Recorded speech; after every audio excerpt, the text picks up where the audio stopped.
నేను ఒక given mass of body ఎం తీసుకున్నాను. దీనిలోకి నేను డెల్టా క్యూ అనే హీట్ పంపిస్తున్నాను, ఎనర్జీని పోస్తున్నాను. దీని తాలూకా కెపాసిటీ డెల్టా స్పెసిఫిక్ హీట్ అనేది దీని కెపాసిటీ, హీట్ తీసుకునే కెపాసిటీ.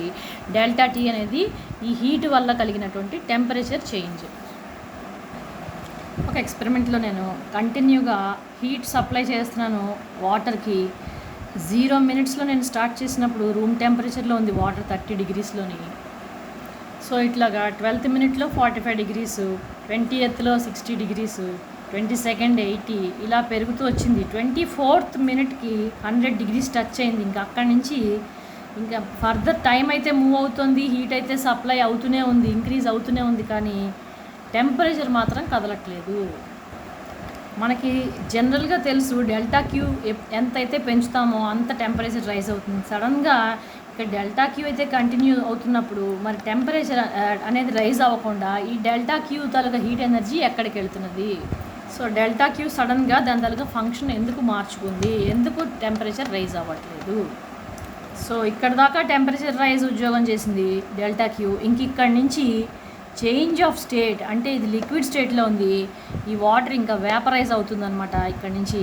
సో వేపరైజేషన్ అనే ప్రాసెస్ని ఇక్కడి నుంచి ఈ డెల్టా క్యూ అనేది ఆ జాబ్ టేకప్ చేసింది. చేంజ్ ఆఫ్ స్టేట్ అనే జాబ్ని డెల్టా హీట్ ఎనర్జీ అనేది టేకప్ చేసింది. సో ఇప్పుడు క్లియర్గా తెలుస్తున్నది హీట్ ఎనర్జీకి 2 jobs ఉన్నాయి. ఒకటి టెంపరేచర్ ఇంక్రీజ్, రెండోది చేంజ్ ఆఫ్ స్టేట్. కానీ మోస్ట్ ఇంపార్టెంట్ పాయింట్ ఏంటంటే ఈ హీట్ ఎనర్జీ ఏదైతే ఉందో ఈ రెండిట్లో ఏదో ఒక్క పనే చేయగలదు అనమాట. టెంపరేచర్ రైజింగ్ పనైనా చేస్తుంది, ఇది అయిపోయిన తర్వాతనే చేంజ్ ఆఫ్ స్టేట్ అనే పని చేస్తుంది.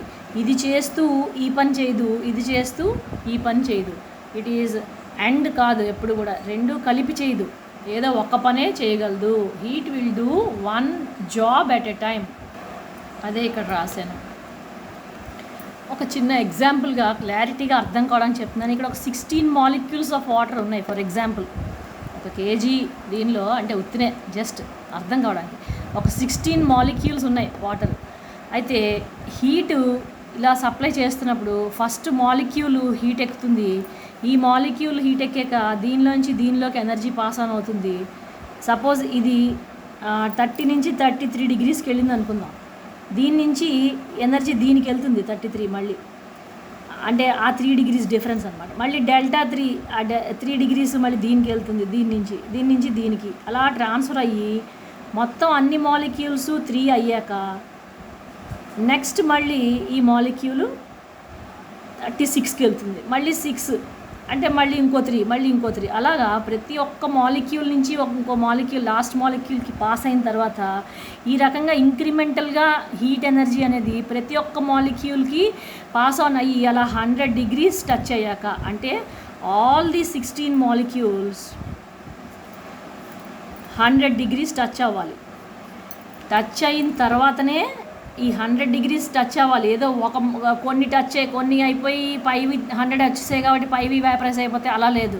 ప్రతి ఒక్క మాలిక్యూల్ 100 degrees టచ్ అయిన తర్వాత then only change of state, అంటే ఇవన్నీ వేపరైజేషన్ అనేది ఆ ప్రాసెస్ అనేది ఇనిషియేట్ అవుతుంది. సో ఇక్కడికి వచ్చిన తర్వాత దిస్ ఈజ్ 100%. 100 degrees అనేది 100% of the content taken material ఏదైనా కానీ మొత్తంగా హీట్ అవుతుంది. మొత్తం హీట్ అనేది ఇంత టెంపరేచర్ హిట్ అయిన తర్వాతనే ప్రతి ఒక్క మాలిక్యూల్ లాస్ట్ మాలిక్యూల్ దాకా అయిన తర్వాతనే చేంజ్ ఆఫ్ స్టేట్ అనేది ఇనిషియేట్ అవుతుంది. ఇప్పుడు నేను ఈ వాటర్ బదులు ఐస్ తీసుకున్నాను. 100 grams ఐస్ ఒక ట్రేలో పెడితే అది 0 degreesలో ఉంటుంది ఐస్ సాలిడ్ స్టేట్లోని, కానీ రూమ్ టెంపరేచర్ ఏమో 30 degreesలో ఉంది. ఐస్ బయట పెట్టగానే 0 వల్ల 30 అయిపోదు. 100 grams ఆఫ్ ఐస్ 0 degreesలోనే ఉంటుంది. 50 grams ఆఫ్ ఐస్ కూడా 0 degreesలోనే ఉంటుంది. 99 grams అంటే సగం కరిగిపోయింది. ఇప్పుడు 99 grams ఐస్ కరిగిపోయి ఇంకా 1 gram మిగిలింది ఐస్, అప్పుడు కూడా దాని టెంపరేచర్ 0 degreesలోనే ఉంటుంది.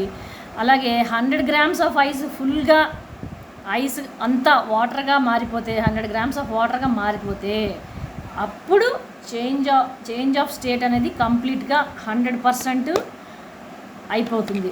ఎప్పుడైతే 100% స్టేట్ చేంజ్ అవుతుందో then temperature of the ice cold water అనమాట. అప్పుడు అంతా లిక్విడ్ అయిపోతుంది. ఆ లిక్విడ్ అంతా కూడా టెంపరేచర్ చేంజ్ అంటే ఆ 0 నుంచి 30 degrees ట్రావెల్ చేయడానికి తీసుకుంటుంది ఇంకా టైం. ఇక్కడంతా జరిగిన యాక్టివిటీ చేంజ్ ఆఫ్ స్టేట్ మొత్తం 100% అయ్యాకనే మళ్ళీ ఇప్పుడు 0 degrees నుంచి ఈ టెంపరేచర్కి ట్రావెల్ అవ్వడానికి this is increasing temperature. So temperature ఇంక్రీజ్కి ఈ హీట్ అనేది తీసుకుంటుంది ఐస్. ఇక్కడేమో హీట్ని ఐస్ తీసుకుంటుంది.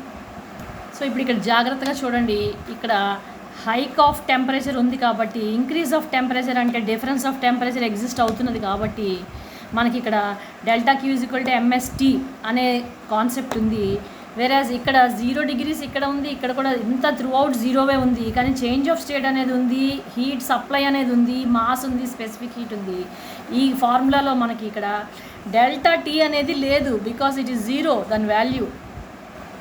ఈ సినారియోలో మనకి హీట్ సప్లై అనేది జరుగుతున్నది, కానీ ఈ హీట్ సప్లై అనేది ఇక్కడ టెంపరేచర్ రైస్కి పనికొస్తుంది, కానీ ఇక్కడ స్టేట్ చేంజ్కి అనేది ఇక్కడ వాడుతున్నాం కాబట్టి ఆ స్టేట్ చేంజ్లోనే ఆ హీటు దాంకుంటోంది వెళ్ళి. అంటే ఆ హీట్ చేస్తున్న పని ఏంటి అంటే state change. So state change is nothing but latent heat. ఆ దాంకున్న హీట్ ఏదైతే ఉందో it is not doing anything of changing the temperature. ఆ ఉద్యోగం చేయట్లేదు. ఇప్పుడు అది ఏం చేస్తున్నది? Changing of the state, and this is called latent heat of vaporisation. Vaporisation అనే కాన్సెప్ట్ ఎప్పుడు వస్తుంది అంటే ఎప్పుడైతే లిక్విడ్ వేపర్ స్టేట్లోకి వెళ్ళిపోతుందో అప్పుడు లేటెంట్ హీట్ ఆఫ్ వేపరైజేషన్ అనేది ఆపరేట్ అవుతుంది. Liquid turning to vapour and vapour turning to liquid, ఈ సినారియోలోని మనకి latent heat of vaporisation operate అవుతుంది. లేటెంట్ హీట్ ఆఫ్ ఫ్యూజన్ అనేది సాలిడ్ నుంచి లిక్విడ్కి అండ్ లిక్విడ్ నుంచి సాలిడ్కి కన్వర్షన్ అవుతున్నప్పుడు మనం వాడేటటువంటి టర్మ్. ఇప్పుడు జాగ్రత్తగా చూడండి, సాలిడ్కి హీట్ యాడ్ చేస్తే ఇట్ ఈజ్ నథింగ్ బట్ అది లిక్విడ్ ఫామ్ అవుతుంది, and this is melting. Add heat, లిక్విడ్కి ఇంకా హీట్ యాడ్ చేస్తే if I add more heat to the liquid, and this is called boiling. నేను ఇప్పుడు వేపర్లో నుంచి హీట్ని రిమూవ్ చేసేస్తే అది చల్లబడుతుంది. ఆ వేపరు రివర్స్ ప్రాసెస్. అంటే if I remove the heat this is called condensation. అంటే ప్రాసెస్ ఇటు నుంచి వెళ్తున్నది. ఇప్పుడు ఇదే లిక్విడ్లో నుంచి నేను ఇంకా హీట్ని బయటికి తీసేస్తే, రిమూవ్ చేసేస్తే, లిక్విడ్లోంచి హీట్ ఇంకా తీసేస్తే అంటే ఎనర్జీ లెవెల్స్ని తగ్గించేస్తున్నాను. I'm again removing heat from the liquid, and this process is called freezing.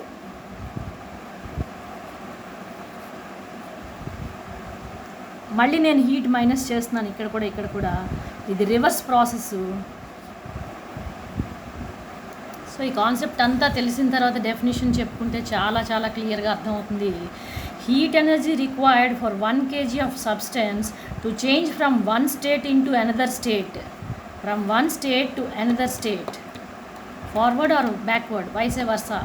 ఇటువైపు వెళ్తేనేమో ఎనర్జీ యాడ్ చేస్తున్నాం, హీట్ ఎనర్జీని సిస్టంలోకి యాడ్ చేస్తున్నాం. ఇటు నుంచి వెనక్కి వచ్చినప్పుడేమో హీట్ ఎనర్జీ సిస్టంలోంచి తీసేస్తున్నాం without change of temperature.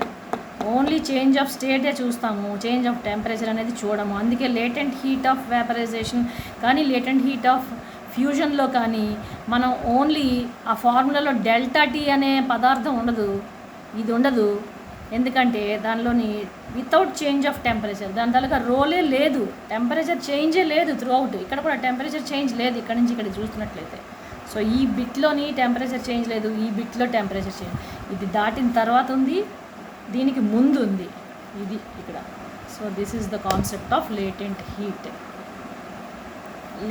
Of vaporization, latent heat of fusion. ఎల్ఎఫ్గా చెప్పుకుంటాం దీన్ని ఎల్విగా చెప్పుకుంటాం. సాలిడ్ ఎక్కడైతే ఇన్వాల్వ్ అవుతుందో solid to liquid or liquid to solid ఆ పార్ట్ ఆఫ్ దీన్ని లేటెంట్ హీట్ ఆఫ్ ఫ్యూజన్ అంటాము. ఫ్యూజన్ అనే వర్డ్ ఇక్కడ యూజ్ అవుతుంది ఎందుకంటే మాలిక్యూల్స్ క్లబ్ అయ్యి సాలిడ్గా ఫామ్ అవుతాయి.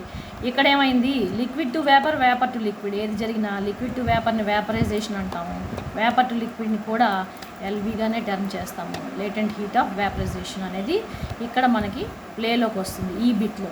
కానీ ఒకటి గుర్తుపెట్టుకోవాలి, ఇక్కడి నుంచి ఇక్కడికి వెళ్తున్నప్పుడు అంటే లిక్విడ్ టు వేపర్ వెళ్తున్నప్పుడు హీట్ ఎనర్జీ అనేది యాడ్ అవుతున్నది, వేపర్ నుంచి లిక్విడ్కి వెళ్తున్నప్పుడు హీట్ ఎనర్జీ అనేది మైనస్ అవుతున్నది. సో ఈ రెండు కాంటెక్స్లు ఒకదాని కిందనే ఉన్నా కూడా ఒక చోట హీట్ అనేది ఎడిషను, ఇంకో చోట హీట్ అనేది మైనస్ అవుతున్నది, రెండు phenomenon. So this is opposite to this and this is opposite to this, mutually opposite phenomenon అనేవి ఆపరేట్ అవుతాయి అనేది మర్చిపోకూడదు.